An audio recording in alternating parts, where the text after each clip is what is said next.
Ready.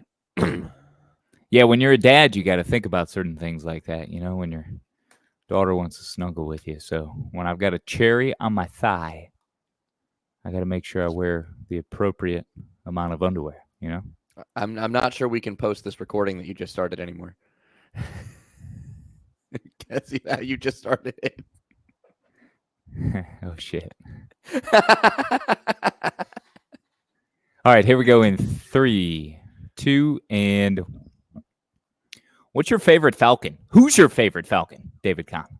This is such an easy answer, Kyle. First of all, it's Captain Falcon from Super Smash Bros. All right? That's the only acceptable answer here is Captain Falcon from a phenomenal game. Great move set. I like using him a lot. Captain Falcon is my answer here. And I know that's not what you were expecting to start this college baseball podcast. It is not. I was thinking, Matt Ryan, Deion Sanders, since your Patriots have whooped up on them. Maybe the Millennium. Maybe the Millennium Falcon. Okay. But Captain Falcon, no, that was out of left field. And my answer might be out of left field as well. It's the Millennium. No, it's not the Millennium Falcon. It's the Maltese Falcon, the 1930 investigative novel that I read in high school. I think it was my junior year. Okay, a phenomenal story. I do remember somebody was, spoiler alert, shot very early on. You talk about an attention getter early in that book, but we're talking about Falcons because Bowling Green is the only undefeated baseball team in conference among Division I teams. We'll run down that list coming up on Dugouts, Dumbbells, and Dingers. David Kahn and Kyle Schasberger with you at Kyle Schas at SportsCon4. We'll react to the midweek and take you through the lineup card for this upcoming weekend as well. But Captain Falcon, are you a big Super Smash Brothers guy? I love the game. I'm not necessarily very good at it, but I've played it basically my whole life. N64, GameCube, Wii, Switch. I've played it on all the major systems. The GameCube version is the best. I want to put that out there right now. All you N64s, I love the N64, but give me the GameCube with Super Smash Bros. Just perfect combination. Same thing with Mario Kart Double Dash. I'll argue that till the day that I'm put 6 feet under. So listen, I'm a huge fan of Super Smash Bros. Did you say Double Dash? Mario Kart Double Dash? Yeah. I did not know. See, you know way too much about GameCube, in my opinion, and good on you because I champion Dreamcast, which also I never had that. That's before my time. Did not get Dreamcast and GameCube were like the same time, dude. But I guess they discontinued Dreamcast and gave up on that much more quickly than they did the GameCube. So it lingered. It lingered for you at Tadmore. Correct. That's right. So I know what the Dreamcast is, but I never had one. That was a little bit before me getting into video games. So my first system was the Nintendo 64. Great system. Still have one at the current house. Very excited about that. Do break it out a time or two. But the GameCube is my all-time favorite system. I think there were just the tremendous games of all these games that have, gone on forever, like Smash Bros, Mario Kart. I think there are versions on the GameCube were my absolute favorite. You had some phenomenal Pokemon games on there as well. So a huge fan of the GameCube. I'm very sad that I don't have one currently. Mine broke a long, long time ago, back when I was a wee lad. But I miss it every day. So Captain Falcon is your pick. The Maltese Falcon is mine. Again, a 1930s based novel. Dashiell Hammett was the author, a one-time communist. That's right. He joined the communists at one point. So there's a lot of political turmoil and controversy attached to that man who had a severe form of tuberculosis. Wait, how do you say it? Because I cannot say that word. Tuberculosis. Yes. What the hell did you just say? So much so that his wife and children left him at an early age. Yet he still, was able to support them through his writing. So Humphrey Bogart played one version of Sam Spade later on when the book was turned into a film. So good times with that one. So in thinking of Falcons and keeping up with the theme, Bowling Green 15-0 off a sweep of Central Michigan this past weekend, beat Youngstown State in the midweek con. They are 8-0 at home. They are perfect at home for the first time through their first 8 games since 1975. They've also won their first 8 games against Division I opponents for the first time ever. And there are some similarities we can draw.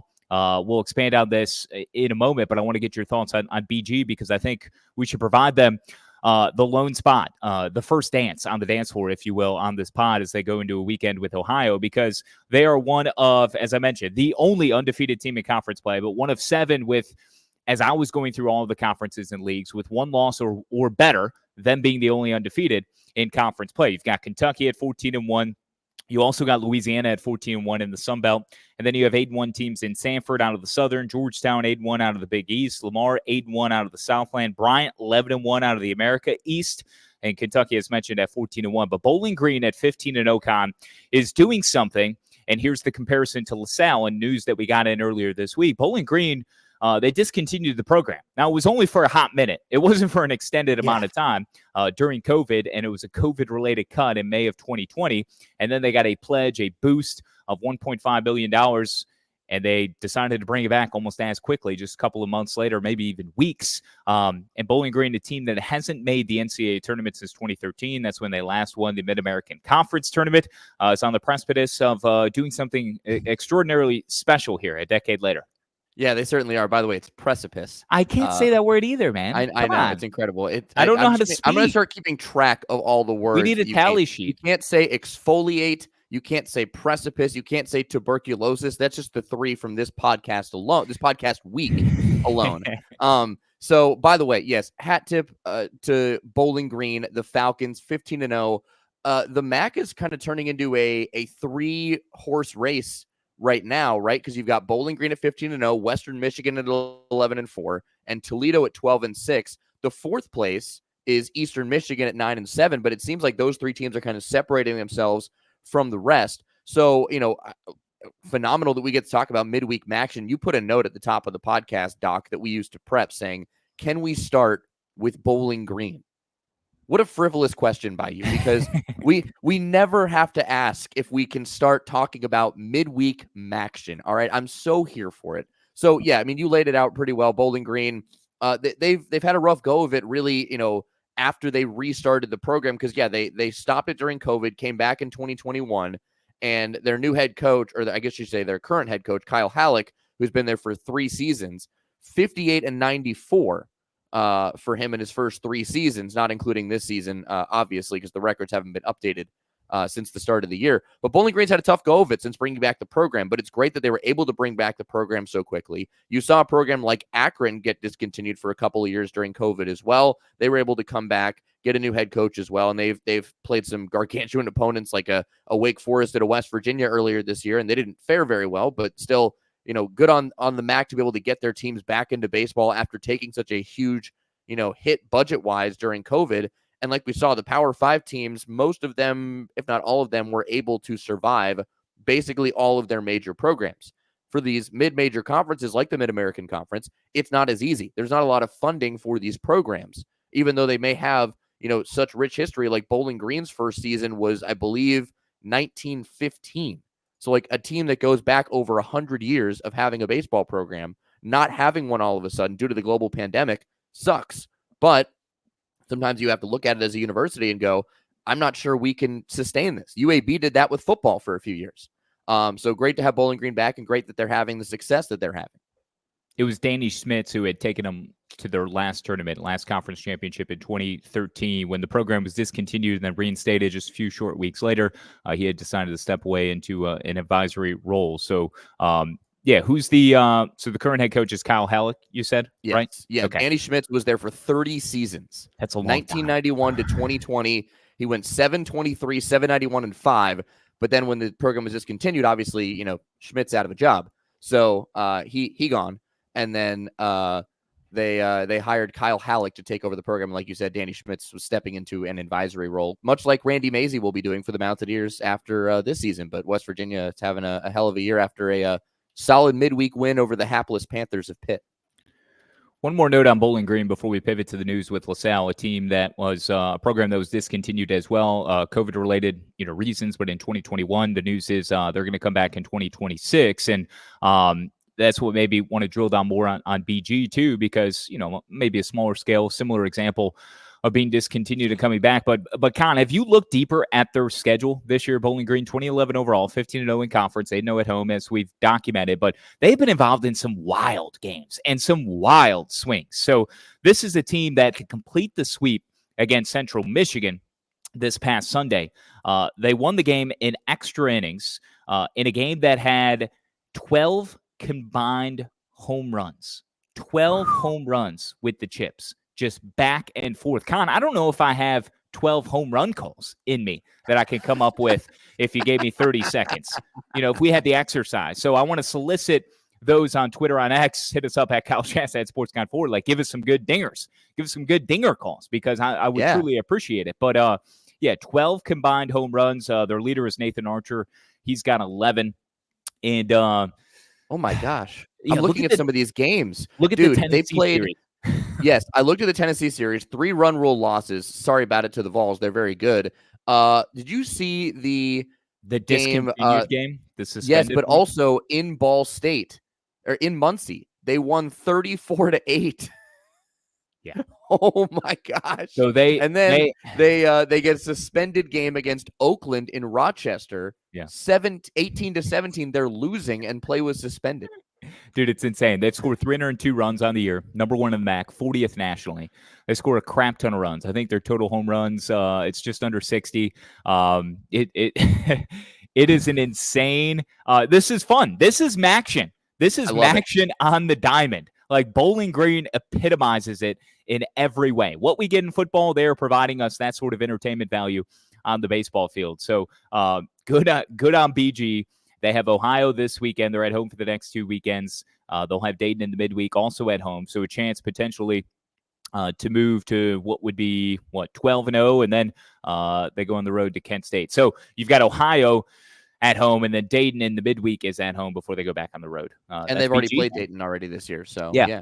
Most famous Bowling Green alumnus, baseball player. Ooh. You got any baseball ones off the dome piece? I mean, I've already done the homework, so I know I did not do the homework here. I failed. Give me a gigantic minus on my.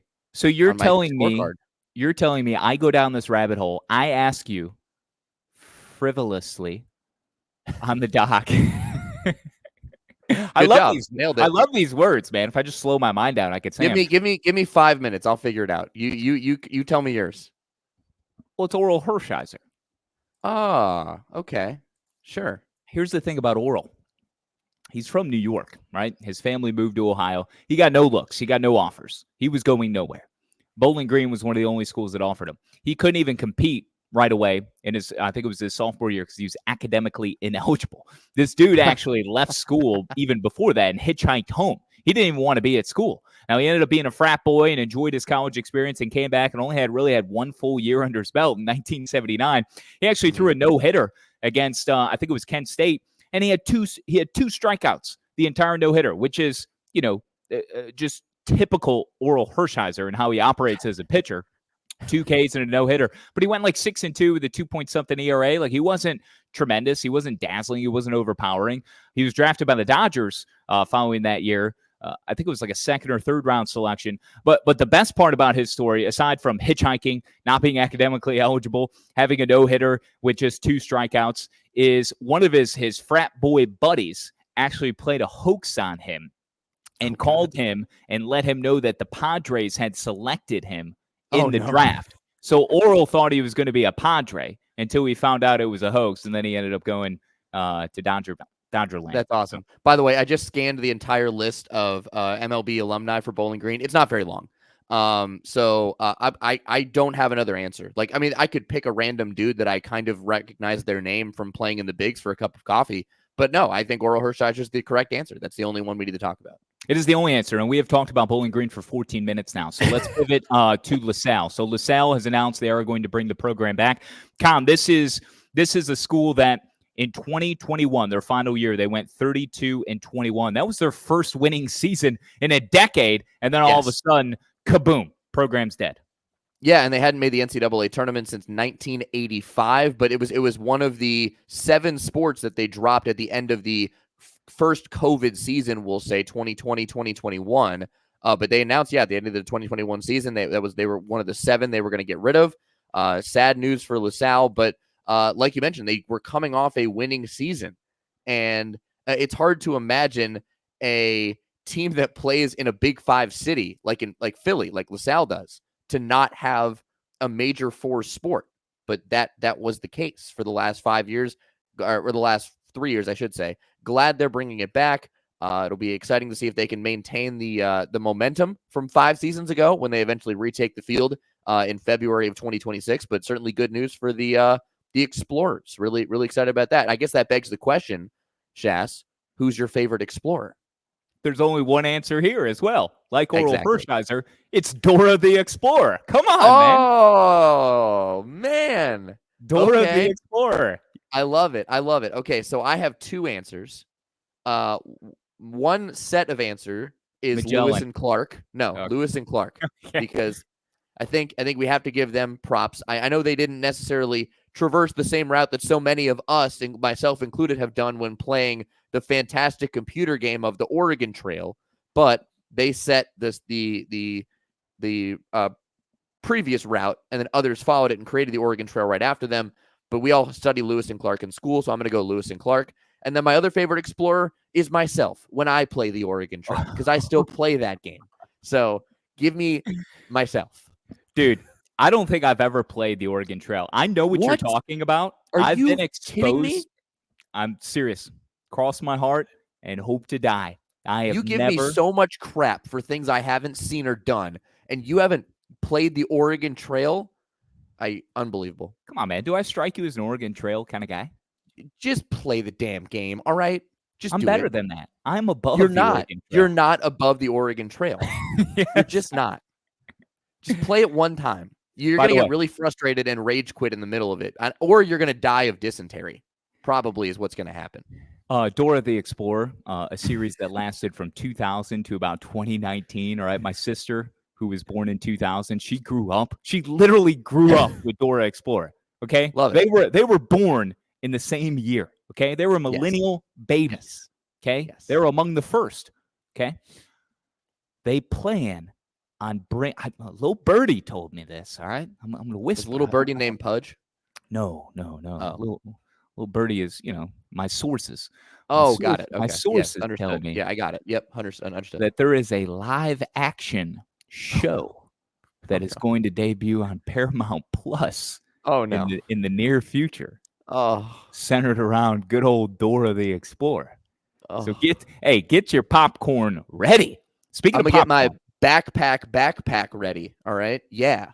That's Dora the Explorer for you. Speaking of popcorn, I know you got something in the hopper and ready. Jack Caglione did some dirty things to a baseball earlier this week. The 0-1. This one is absolutely annihilated.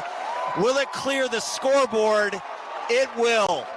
Oh, my goodness. Jack Caglione with his 21st home run of the year. He's now homered in 7 straight games. My goodness, Kyle. Eric, you've been doing games here ever since this ballpark opened. Have you ever seen a ball go over the Condren ballpark script above the video board? Because that's what we just saw. Can we get Cags and Nick Kurtz and potentially Charlie Condon? Like just those 3 in a derby? Home run derby? Yeah. Now I think Cags is going to win. Kurtz might give him a run for the money based on what we saw a week ago at the Coastal game when Kurtz hit one over the scoreboard. But holy smokes, let's not take anything away from Cags. Let's give him a spotlight. He's been getting it all year. 7 games in a row. That highlight courtesy of what? ESPN Plus? No, that was actually on the Gators radio network. It was Eric really? Castaldo and video guys. We pull radio calls. Making sure. Just making sure. No, I checked the game notes to be sure. I recognized Mr. Crooks because he fills in on the Gators radio network quite frequently, does their softball, women's basketball. I was like, who is this Eric fellow that he's referring to? And so I looked it up. And I was like, oh, it's Eric Castaldo. So when Eric said Kyle, I thought I was going to jump in right there. But so did I. I was waiting for you to give your analysis of Cags, and all you would have said is games. Yeah, well, because that was a 516-foot home run, the longest home run in the StatCast era ever. College, Major League Baseball, doesn't matter. Ever. Cags is forever the number 1 selection and all-time ever of the All-Shaq squad. Ass team selection, and he is continuing to just do things that were previously unimaginable. I mean, to hit a baseball that far, we shouldn't be surprised because it's Cags, and this is the sort of power display that he has distributed here over the last couple plus years. But I mean, I'm at a loss, man. Like I'm starstruck. You know how I feel about my guy. Like my guy, like I'm surprised your shirt is not completely unbuttoned right now. well, I'm starting to feel a little bit sweat trickle down the side of my torso from my armpits right now. Like, and my beard, I look very stoic as I look at our StreamYard screen with the sunlight that is just piercing through the windows on North Trade Street, and it's hitting my face in such a way where, my grays are just being amplified. Yes. And Cags is aging me. He's putting so much miles on my mind and my body. I'm just consumed by everything that Jack Caglione can do, and it's not going to get any better. I'm not going to get any younger here, Cags. So I'm going to surprise you one day and get Cags on the podcast and not tell you. It's going to be amazing. It might get a little uncomfortable for everyone. I'm just going to leave. I'm going to get Cags on. I'm going to introduce him, and then I'm just going to leave the StreamYard. Oh, okay. So that was Cags. Did Florida end up winning that game? I don't even know. Oh yeah, they did. They did. Okay. They beat Jacksonville. Kevin O'Sullivan's 700th career win. No, yes, 700th career win. He's 703-36 with the Florida Gators as the Gators defeated Jacksonville 12-1 in 7 innings. Okay. And Cags homered for the 7th straight game because he's Cags. So Cags was great. I do want to keep it in the SEC, but just to tie the loop, close the loop on Florida. What they have this weekend, 19-17, 7-8 in the league play. I mean, they are as bubblish as anyone. A preseason top 5 team. Some thought last 4 in right now. Yeah, last 4. And we'll touch on that field of 64 ever so quickly because we want to get out of here in the next 10 minutes or so. But 19-17.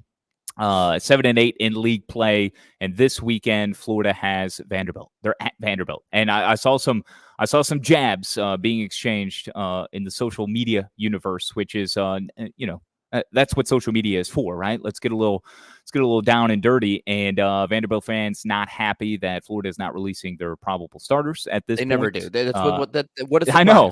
They never do this. We don't get them at the SEC tournament. We know this. It's a Thursday, Friday, Saturday series. So, late last night, I saw some of that circulating around Twitter. But, Tim Corbin and Kevin O'Sullivan, two very close buddies, two very close friends, but the most fierce, I think, competitors and opposing coaches when they go toe-to-toe in the ring. So that certainly will be entertaining.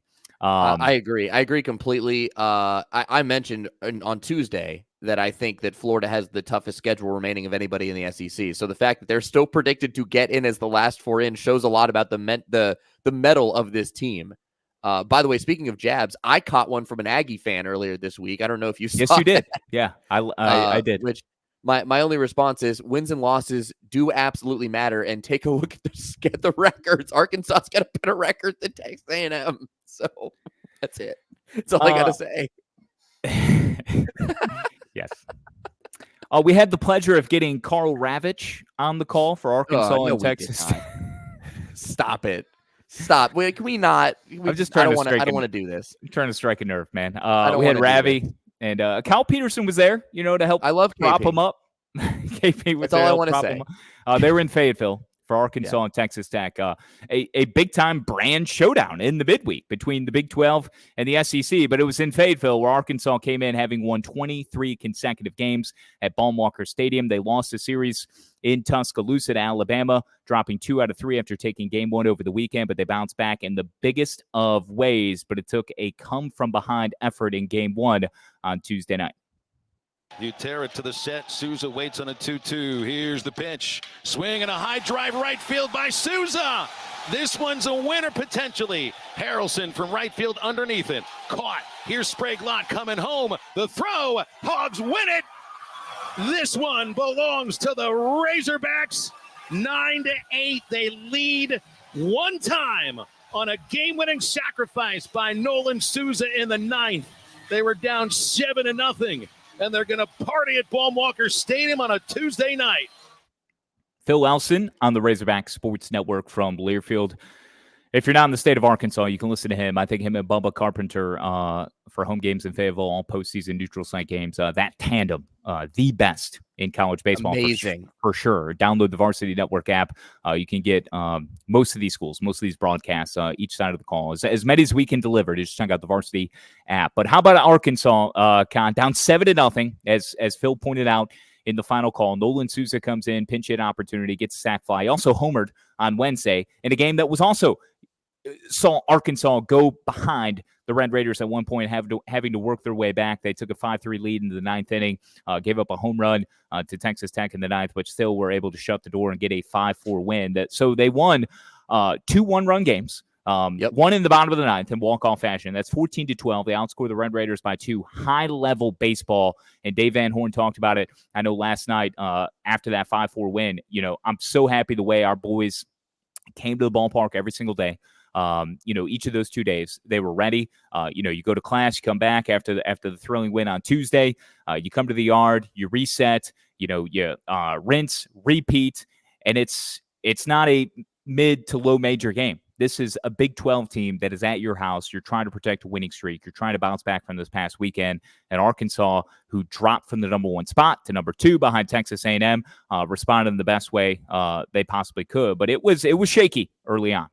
It was. They trailed 7-0 going into the fourth, but how about the contributors they got? They got contributions from everybody. Peyton Holt, Wahiwa Aloy, Ben McLaughlin had a 2-run homer, Hudson White, who transferred to Arkansas from Texas Tech in the offseason, hit a 2-out double. Jack Wagner was a part of the fray as well. Jason Jones. I mean, everybody was contributing with a key hit at some point in this comeback on Tuesday, and I really think that kind of just, put the proverbial nail in the coffin for Wednesday because, yeah, it was a tight game. It was a 1-run game, but Arkansas, just always had a retaliatory punch to Texas Tech, as they're now 9-0 in midweek games this season. I think that's a very important stat to look at when you're rating teams in terms of looking at what Arkansas is able to do.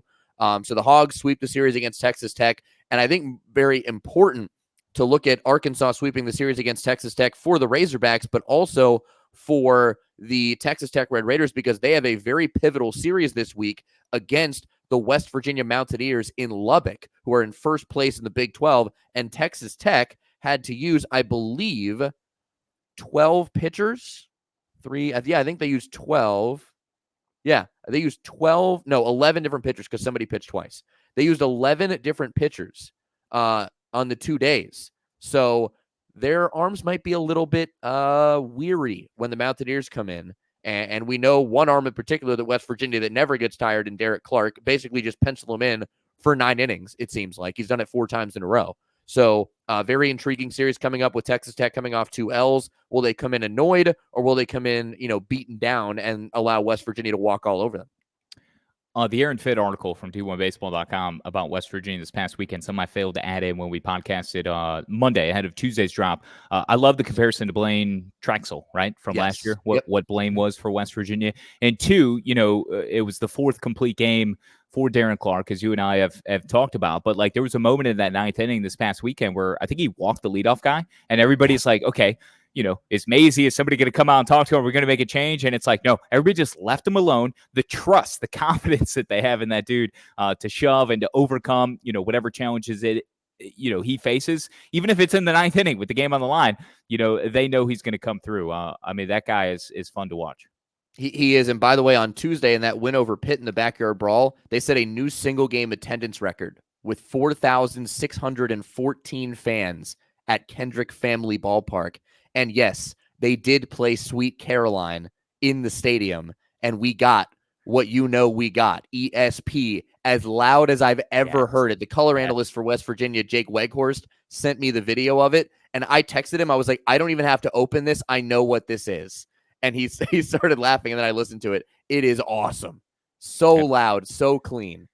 That's amazing. There was a tad under that, about 4,500 people, maybe less, at Jim Patterson Stadium. I just want to note I watched a lot of this one between Arkansas and Texas Tech, and that was Kentucky at Louisville. Kentucky, third-ranked team nationally, 17-13. They went on to win in a highly offensive midweek contest. First meeting between these two was canceled because of rain earlier this year. So that Kentucky team, man, they are so fun to watch. We've talked about it. It's not just small ball. They can hit the home run. I mean, they scored 17 runs the other day. And, just the way they play together. I mean, they're cheering, they're chanting when they're up to bat and when they're in the field. It's jarring. It's kind of Vanderbilt-like, and I think they would take offense to that, but they've got some antics on the field. They would. Yes, they would. But It reminds me of the way Vanderbilt goes about their business, where it's kind of in your face. It's kind of snooty. Like Kentucky has a little bit, of that swagger to them now.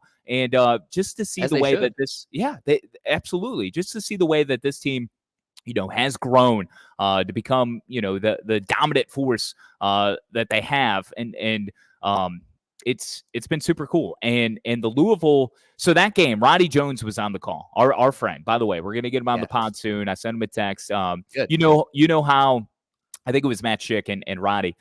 It took 51 minutes to go an inning and a half in that game. Oh my God. 51 Really? minutes. Game time in total, 4 hours and 16 minutes. At one point in the second inning, when they were talking about the biggie box, for Kentucky, and Nick Mingione, you score 3+ runs in an inning. It's a biggie box. Kentucky has an insane record. It's like 46 wins and, like 20 losses or something under Nick Mingione with these biggie boxes, as it's been branded. And they've done it 25 times in SEC play this season. So they had a few of them the other night against Louisville. But at one point in that second inning, that's lasting 51 minutes, they haven't even completed 2 full. Roddy breaks out into song, "Biggie, biggie, biggie, can't you see?" And that's immediately when I texted him. So nice. He's doing well. He's doing well. Kentucky, who is it? I'm trying to Tennessee. Yes, series Tennessee. of the weekend. It's Tennessee this weekend. But they have their leading home run hitter. I'm trying to. I don't know why I'm blanking now on. Hang on. Ryan Waldschmidt. That's it. Yeah, Waldschmidt, there you go. I believe. Let's see. That could be wrong. I'm pulling up the stats. No, Nicholson. Ryan Nicholson with 9 home runs, 364 average. 11 home runs. Okay, you got him at. I got him at 9 in conference play. Oh yeah, okay. I was saying overall 11. Play. You know who he's behind? And this is the point I'm trying to make. What Kentucky has done in conference play. He is behind Braden Montgomery, who's leading in SEC play only with 10 home runs. Jack Caglione also with 10, so they each share the honors. And then it's Charlie Condon, no surprise, with 9. And then Ryan Nicholson. I mean, that dude is raking. So, wow. All right, take us to Chapel Hill. All right, so we had some surprising midweek results that we do want to touch on as well. We have to start in North Carolina because the Tar Heels don't lose at the Bosch, right? They just don't. They had a 27-game home winning streak as they welcomed in Coastal Carolina to town in the midweek. And guess what? Coastal said, goodbye. You're done. It's over. First home loss of the season for UNC as they lose to Coastal Carolina on Tuesday. The 27-game home winning streak is snapped. Final score, by the way, was 5-4 as North Carolina loses to Coastal. Do also want to mention the fact that FSU upset by Mercer at home. The Seminoles, Mercer's got Jimmy Buffett night coming up on Friday. Trying to take a page out of Southern Miss's book. Let's go. And then I have to mention it. I have to do it because it happened again. Nebraska lost to Creighton by giving up 4 runs in the 9th in Lincoln. I'm still not respecting the Cornhuskers. However, we should mention our thoughts are with Greg Sharp, the play-by-play voice, football and baseball for Nebraska, as he announced that he is battling cancer currently. Just got diagnosed a couple weeks ago, so our thoughts are certainly with him as he goes through that process. And a absolute loud fuck you to cancer, just right there, 100%. I agree. I think everyone would. We've all been impacted in some way. But, Miami, I bring up Miami. They've dropped 10 of 11. They lost to Bethune-Cookman in the midweek. They did? 6-4. Oh, no. 6-4 Miami, you can't lose that. Bethune-Cookman. They're 16-20 and 6-12 in the SEC. Their last losing season was 1957. Don't let it happen. Do not disgrace the home of the Mark Light Shakes, which I drove by Alex Rodriguez Park this weekend. Yes, I saw it. It is majestic. Did you tell them to get their shit together and stop parading out Peeps Mark Light Shakes for Easter? I did mention that. I mentioned that to my friend who lives in Miami that I was down with helping support him. As his dad passed away unexpectedly earlier last week. But yes, I did mention that to him. He agreed. So. It's good to have you back, buddy. I know you've been traversing, to use one of your words, the East Coast here, the Southeast at least. I'm going to the Southwest tomorrow. Texas? Yes, Dallas for a wedding. Yeah, for a wedding. So I mean, you're everywhere. Where in the world is David Kahn? So I'm right here. You're right there. I can get to you in 2 seconds. Right where here, in the world should we be looking for good college baseball games this weekend with our lineup card? And before we roll out these matchups, real quick, is there anything with D1 baseball's field of 64 projections this week that stood out to you? A note or two that we should be aware of? Yeah. So the couple things. One, Kentucky in as a top 8 seed, ECU out. We should absolutely note that. The other thing that I kind of want to mention is I'm a little surprised that Wake Forest is already back in the hosting picture. Like, they're playing well. Don't get me wrong. They're certainly trending in that direction. And maybe this is a assumption of where they're going to be at the end of the season based on how they're playing right now. But like, I was a little surprised they already got back into the hosting picture. I think they're trending that way, but that was the only really surprise for me. Cool to see 2 Big 12 teams getting hosting slots right now in Oklahoma State and West Virginia. And obviously the eye popper of all eye poppers, although it's not surprising, LSU is the first 4 out right now. Okay, my take on the field of 64 is I don't like the way they reformatted the article on D1baseball.com with these graphics. Oh, did you see the graphic? All the graphic? I mean, did you follow it? It's I have it up right now. Yeah, it's substantially different than the grid that they used before. Yes, I like the grid. I prefer these graphics are good for social media, but stick with the grid the way you had it. It was much more cleaner and easier to follow, and I don't have to do as much scrolling. So, all right, there's your field of 64 projection hit. How about the lineup card? Let's give 9 games quickly. You can go don't go too in depth. Let's try to get out here in less than 5 minutes. But I'm hitting it. I have a couple of mid-major, low major, I guess, games that we shouldn't ignore, and I'm going to start there. UConn at Georgetown. Already gave you Georgetown's record in conference. They are 8-1. The Big East is always going to fly under the radar. Nationally, we know that. UConn has kind of underperformed to this point. Their RPI is not good. Seeking some big-time wins and trying to, remove Georgetown from the top of the league standings. These are the top 2 teams in the Big East. Or at least UConn is always kind of projected there. Actually, had a big win over Kansas State earlier this week. UConn did. Yes. And then out in the CAA, the Coastal Athletic Association. Give it to me. I know what you're doing. 1 and 2, Northeastern and UNC Wilmington. At Northeastern, Mike Levin's boys. This is my surefire lock of the weekend. We're going to take 2 we out have of another 3. one. We have another one. All right. We have a surefire lock from Shas. Northeastern's taking 2 out of 3? 2 out of 3 from Wilmington, yes. 2 out of 3 from UNCW, who beat Wake Forest in a neutral site game in Durham earlier this week, by the way. We should mention that. Yeah. Week of 4, 19 to 21. Okay, the lock has been recorded. We will track it. So far, you are 1-1 on the season in your surefire locks. You haven't done one in a while. It's been since March. No, I have. You got to let it breathe a little bit. Just like we're going to start rounding out. We're going to start rounding out our all-Shas squad as well. You can. I don't know if we ever put Charlie Condon's name on there, but kind of by default, he should have been number 1. So I meant to add him. So yeah, Condon is on there. We got more time now. Cags is on. Yeah, always. 2 times a week. Again, we'll be back Tuesday morning. So 2 drops the rest of the way. We'll get creative. We'll start rolling out some guests for you as well. Con, you empty the notebook on the rest of the lineup card, the matchups that we need to pay attention to. I know it's SEC, ACC heavy, but such is life. Okay, starting today, Texas A&M at Alabama. Texas A&M, the newly minted number 1 team in the country. You know how you firmly cement that rating for yourself, including for your boy? You go on the road and beat the team that just beat the number 1 team in the country in Alabama. Texas A&M, go do that. I'll put you number 1 in the power rankings next week. I'm telling you right now. Number 2, UNC, who, of course, we just mentioned, just lost to Coastal Carolina in the midweek at home. They go to Raleigh. In-state rivalry against NC State, who just beat Clemson earlier last weekend. Then, you already mentioned it, Vandy in Florida. Holy smokes, Florida. If you don't get at least 1 game in this series, you're in serious trouble. This is the start of the gauntlet run for Florida. 5 series against all ranked teams to close their SEC slate.